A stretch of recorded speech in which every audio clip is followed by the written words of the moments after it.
We all can see now clearly what we don't want the world to be.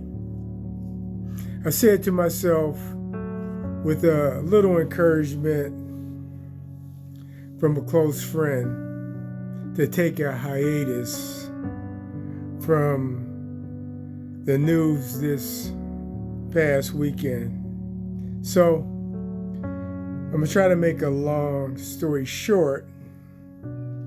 I failed. By the end of the weekend, I listened to the news for just 10 minutes to find out that the world has gotten worse between Iran, the United States, Israel, and the Middle East. But what I witnessed by going to my cousin's wedding, and I'm not going to mention the race and nationality of the person that she married, but I could tell you this. What I witnessed was diversity and love. It was a crowd of witnesses, and I believe everybody felt the same thing because of what they were seeing. So on my way back from Michigan State, which the wedding was at, going through Canada and seeing lines of trucks backed up for, I don't know, whatever reason. And then again, going through Canada and getting back to New York State.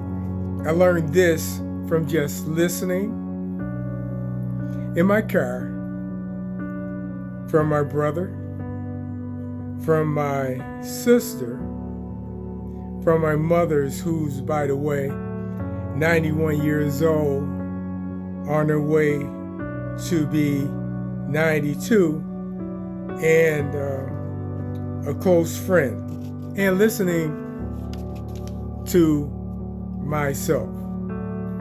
So what's the solution? The solution I learned in the car.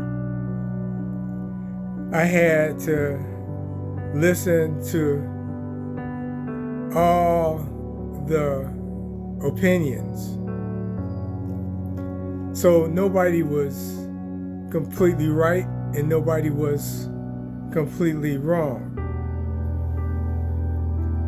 So this is it in a nutshell, and I'm going to paraphrase this. In John 3:16, for God so loved the world enough to give. In the other scripture, I'm going to paraphrase this in Luke 4:18. It's about healing, restoration, freedom, love and compassion for the poor and the broken hearted. And I learned this from my cousin's husband, now husband. And you could Google this. He's in an organization called Sports World.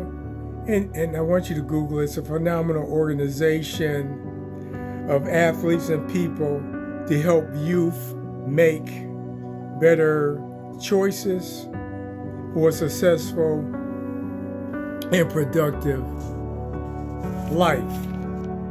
Their slogan is this: you're not born a winner, you're not born a loser, but you're born a chooser.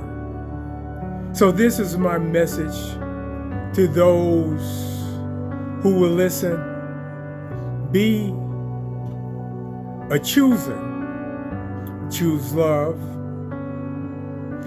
Choose compassion. Choose peace. Choose acceptance. And I'm going to go back to John 3:16. So God loved the world to give. That's an example for us to give. Luke 4:18 is about healing, restoration, and again, compassion and love for one another. Compassion for the poor and the broken hearted. So we all have a sphere of influence to our brothers and sisters, friends, and even foes. Just something to think about. It's a multitude of opinions of what's the solution, but the solution lies in love and compassion and knowing what we don't want this world to be. And change starts with you and me and community that could create something big in small portions. And I always say a little equals a lot. So if everybody do a little, I think it could be an explosion of something that can change the world.